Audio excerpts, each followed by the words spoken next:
এটা হচ্ছে M a writer. এই প্যাকেটেতে দামি গাড়ি পাওয়া যায়। আর সত্যি গ্যাস লাস্টে আমি এমন একটা গাড়ি পেয়ে যাবো সেটা আমি কখনো ভাবিনি। আর এরকম প্যাকেট আমাকে 4টে আছে। চলো সবার প্রথম খুলবো এই সামনের প্যাকেটটা।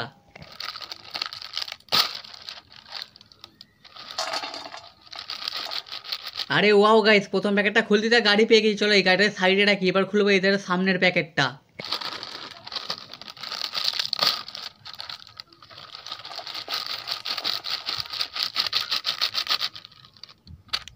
আরে যা গাইস, এই প্যাকেটটাতে কিছুই পেলাম না। চলো এবার খুলবো এই ধারে প্যাকেটটা।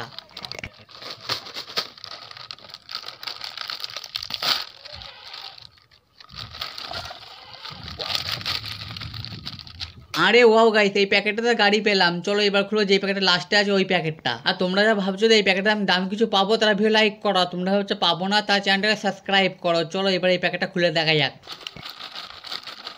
আরে যা গাইস, এই প্যাকেটে তো কিছুই পেলাম না। 4টে প্যাকেট খুলে 2টো গাড়ি পেলাম। বাইগান।